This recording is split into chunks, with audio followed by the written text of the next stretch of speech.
Nous empruntons chaque jour ses couloirs, mais nous ne connaissons que peu son histoire. Polytech d'Alger, bientôt 100 ans d'histoire. Pour tout raconter, il faut revenir un siècle en arrière, à une époque où Polytech, telle que nous la connaissons aujourd'hui, n'existait pas encore. Une grande cité moderne où s'alignent des bâtiments dignes de n'importe quelle capitale. Et Alger, aussi bien par sa situation que par son activité, se classe au premier plan de l'avenir méditerranéen. L'Algérie en 1925. Colonisée, soumise, sous le règne des Français, vivant principalement d'agriculture, l'état d'industrialisation du pays commence à faire ses premiers pas. Un certain nombre de sociétés françaises viennent alors s'implanter en Algérie. Différents secteurs expriment un besoin en main-d'œuvre. C'est ainsi que la formation de techniciens supérieurs fut confiée à l'Institut industriel d'Algérie, créé en 1925 sur le site de Maison Carrée.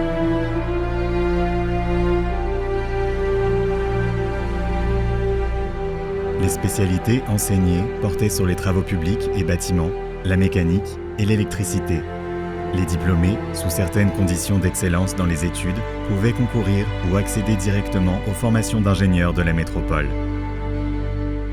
Le 8 novembre 1942, le peuple algérien assiste au débarquement anglo-américain à Alger, qui devient capitale de la France en guerre. L'Institut ferma aussitôt ses portes. Mais après le beau temps, vient le lait, et après la guerre, la paix. L'école ouvre de nouveau en 1945. Cependant, à la reprise, bien des choses avaient changé. 19 élèves des promotions 1936 à 1941 manquaient à l'appel. Leur nom était gravé sur une colonne de granit, à gauche de l'allée centrale, près de ce qui se trouve être aujourd'hui le département de génie civil.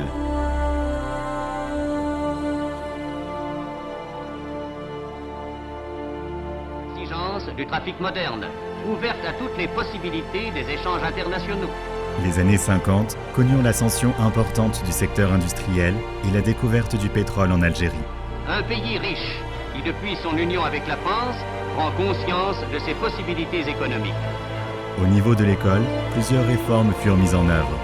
L'Institut prit en 1950 le nom d'École nationale d'ingénieurs des travaux publics et du bâtiment. Et ensuite, à la création des nouvelles spécialités, électronique et électrotechnique, l'établissement se transforme en 1958 en École nationale d'ingénieurs d'Alger. Mais les années 50 connurent aussi la révolution algérienne, la guerre de libération nationale.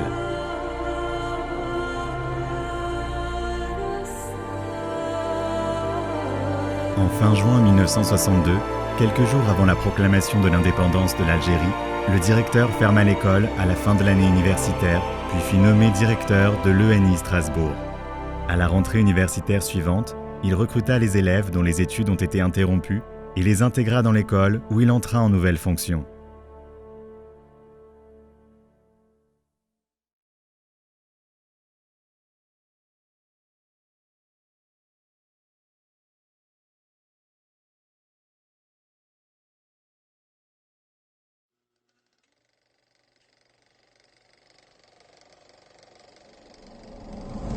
Au lendemain de l'indépendance, l'Algérie ne comptait que 3 universités, moins de 2000 étudiants et uniquement 250 enseignants à travers tout le territoire national, et le taux d'analphabétisme était de 90%. Il était donc plus temps que jamais d'inventer l'Algérie, de rattraper le retard accumulé pendant 132 ans de domination coloniale. Bâtisseur de sa société, le rôle que va jouer l'ingénieur par la suite est primordial. Et l'École nationale polytechnique a été créée en 1962 à l'indépendance. Elle a été créée pour former des cadres. On n'avait pas d'ingénieurs, on n'avait pas de cadres. Il faut se rappeler qu'à cette époque-là, les entreprises, les usines ont été désertées. Il restait juste les Algériens qui y travaillaient, qui ont maintenu un peu la marche de ces entreprises. Mais il fallait des dirigeants d'entreprise, il fallait des chefs d'entreprise, etc. Et l'objectif, c'était de lancer cette école-là et de réouvrir l'institut en face, qui est l'Institut national d'agronomie, l'INA, par exemple. Ce sont les 2 premières écoles. Ensuite sont venus d'autres instituts techniciens à Boumerdès, etc. Voilà. D'où l'engagement du gouvernement algérien à la réouverture d'une grande école d'ingénieurs dans le pays, afin de contribuer à la reconstruction de l'Algérie et ils choisissent de l'appeler l'École nationale polytechnique.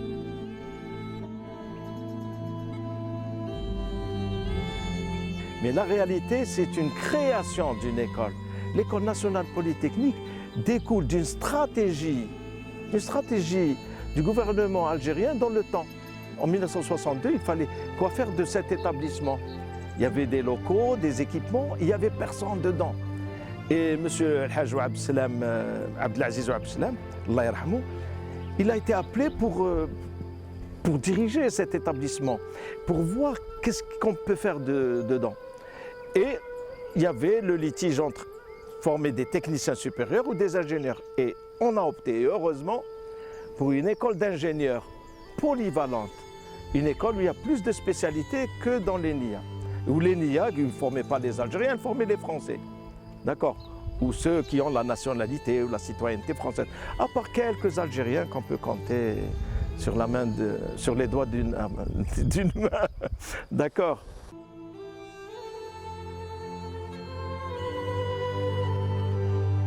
En octobre 1963, avec l'aide de l'UNESCO, 4 projets ont été exécutés.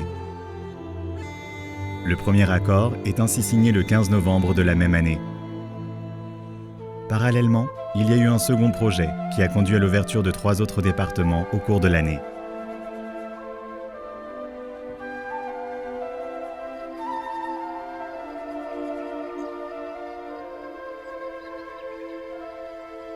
Le gouvernement, en réalité, le ministère de l'Éducation dans le temps, parce que l'école dépendait du ministère de l'Éducation nationale, a fait appel à l'UNESCO pour l'accompagner, pour l'installation des programmes, et avec des fonds du PNUD.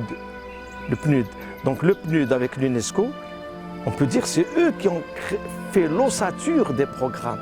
Et l'ossature des programmes n'a pas été faite par n'importe qui.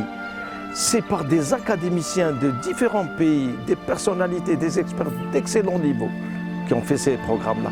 Et c'est grâce à ces programmes que l'école a évolué. Et progressivement, ces programmes ont été mis à jour. Et on peut raconter l'historique, comment maintenant on a algérianisé le personnel enseignant, la formation doctorale, etc.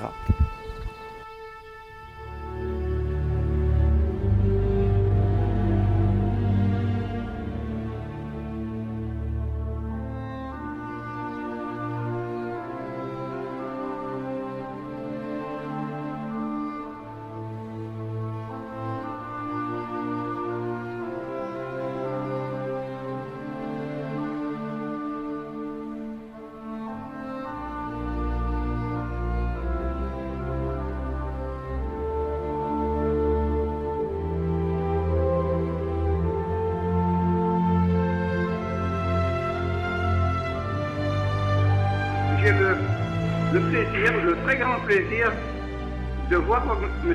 Boubacar. Et s'il me permet, je voudrais lui demander de bien vouloir transmettre mes meilleurs vœux à l'ensemble des enseignants, des étudiants de l'école et à l'ensemble des membres de l'ADEP que malheureusement je n'ai pas eu l'occasion de revoir étant malade. C'est un grand monsieur et qui a pu résister quand même en tant que directeur à l'école de 62 jusqu'à 1983. Et il n'a pas quitté en 83. Il y avait le professeur Chitour qui a pris la relève à l'autonomie de l'école et lui, le professeur Abdeslam, a continué d'enseigner jusqu'à après la retraite, en génie industriel d'ailleurs. Voilà. J'ai eu la chance et l'honneur de connaître Feu Abdeslam, Allah yarhamou. Ça a été mon enseignant donc au niveau du département génie industriel. Il enseignait la fiabilité et la statistique. Donc c'était une mine c'était un concentré de sagesse et de savoir. Il avait toujours beaucoup d'anecdotes à nous raconter aussi. Donc on l'écoutait religieusement. Mais c'est une grande personnalité, hein, comme d'autres personnalités à l'école, mais qui était enseignant. Mais lui, il a dirigé l'école. Il a supporté l'école, d'accord? Et il l'a défendu à chaque reprise. Parce que, voilà, les situations l'exigeaient à chaque étape. c'est une personnalité qui représente l'école pratiquement. Quand on pense à l'école polytechnique, on pense rapidement au professeur Wahab Salam. Au départ, il n'avait pas de balayeur et c'est lui qui a balayé les classes. Vous voyez, il n'y avait pas beaucoup d'élèves. L'école était énorme pour une centaine d'élèves. Vous voyez, c'était énorme. Donc il n'y avait pas de budget, il n'y avait pas de balayeur, etc. Donc voilà l'hommage que je voulais lui rendre.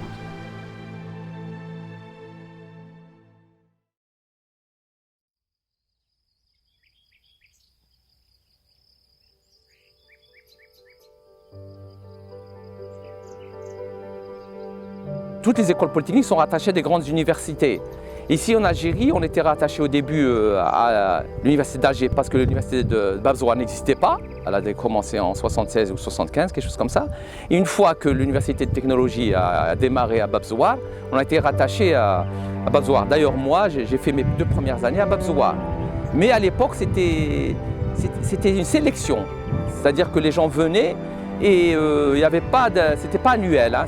Vous pouvez rester 10 ans, 15 ans sans terminer. Et les gens qui n'étaient pas capables ne venaient pas faire ingénierat. Il y avait que des gens capables.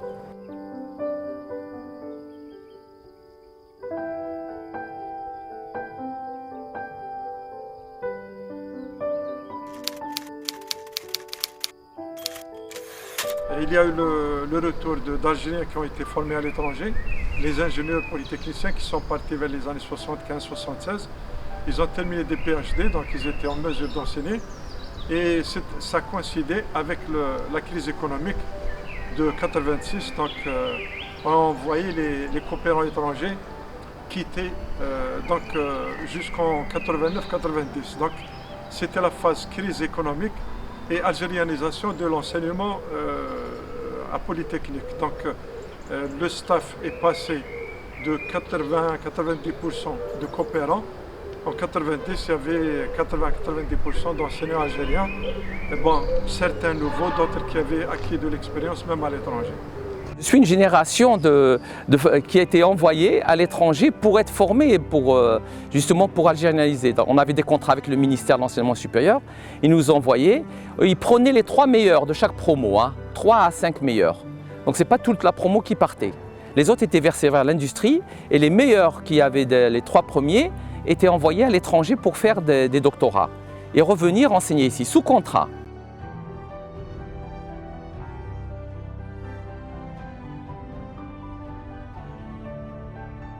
Polytech, ce n'était pas uniquement un lieu de travail. C'était aussi un lieu de partage, de rencontre, de vie.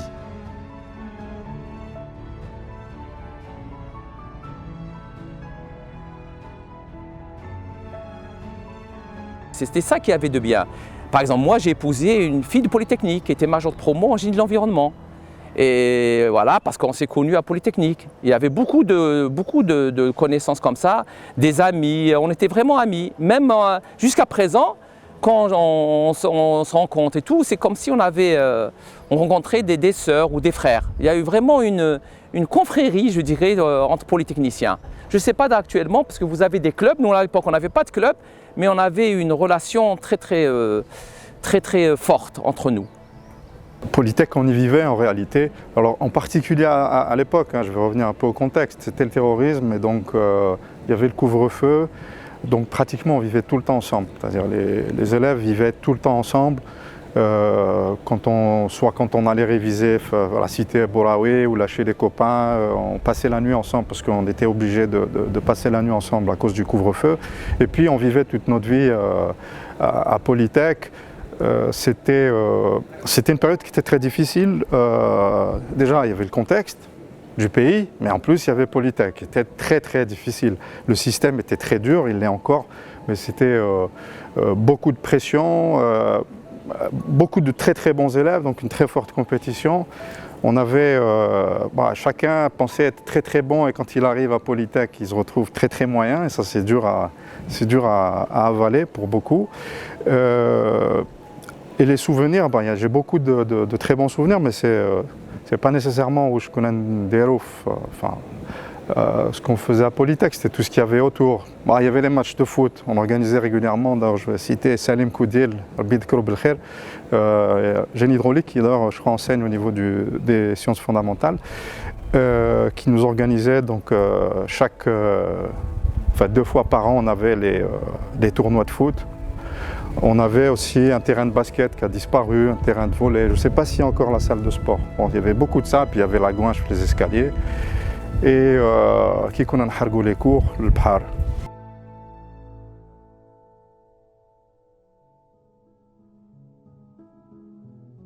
Alors effectivement, il y a eu une très très belle création de clubs estudiantins. À l'époque, ça existait, mais c'était très très limité. Je me souviens, on avait le club GI qui organisait des rencontres, mais sans aucune commune mesure avec ce que font aujourd'hui les clubs qui sont super bien organisés, qui sont super pros, qui ont du super matériel, qui préparent très très bien leurs événements. C'est très riche, très varié. Puis il y a surtout beaucoup plus d'étudiants qui sont impliqués, ça c'est formidable. L'école, bien sûr, c'est une chance. Quand je dis l'école, c'est-à-dire que ce soit la direction ou que ce soit les enseignants sont très heureux de pouvoir contribuer. En tout cas, ce que je constate, c'est que les étudiants d'aujourd'hui sont beaucoup plus ouverts, beaucoup mieux organisés et font des choses dont on ne rêvait même pas à l'époque. Hein. Donc ça, je les félicite et je suis souvent impressionné par ce qu'ils font. Pour le moment, nous comptons 6 clubs.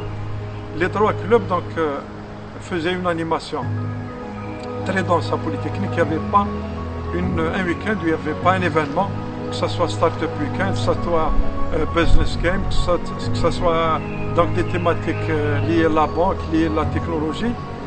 Et je dirais aussi qu'il y avait 2 événements importants, extra-polytechniques. L'événement Roqueterie, donc c'est un Algérien qui travaille chez Bombardier au Canada, qui a initié une compétition fusée entre les universités algériennes.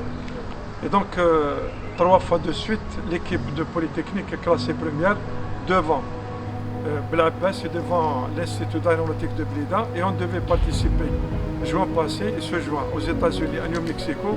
Mais la Covid a empêché la participation. Et donc, nous allons participer juste en visio. La dernière compétition en 2019, c'est la DIBOTIT. Les étudiants pluridisciplinaires, c'est une équipe pluridisciplinaire qui a participé à cette compétition qui a eu lieu en Allemagne. Ils ont été qualifiés pour la phase suivante, c'est-à-dire la réalisation du prototype. Ensuite, la suite de la compétition, chose qui n'a pas eu lieu faute du Covid. Mais je dois dire que les étudiants, quand ils participent à ce genre de compétition, représentent dignement et fièrement l'école Polytechnique. Polytech, c'est une famille en fait. Hein, et une fois qu'on rentre, on ne la quitte jamais. On garde le contact, moi, avec... je suis donc ancien élève diplômé, mais aussi enseignant, donc j'ai un peu les deux casquettes. Et il y a un très très fort attachement de pratiquement tous les anciens à l'école, même ceux qui sont partis très très loin, qui demandent encore des nouvelles. Et c'est ça, c'est une famille. C'est comme ça que je la décrirais, avec ses bons et ses mauvais côtés. Parfois, il y en a qui sont un petit peu traumatisés, mais ça reste ce qui marque le plus. C'est-à-dire, moi, quand je regarde un peu derrière moi, ce qui m'a le plus marqué, c'est Polytechnique. Et ça te marquera toi aussi, ça marque tous ceux qui sortent de l'école, en fait. Voilà. C'est moi.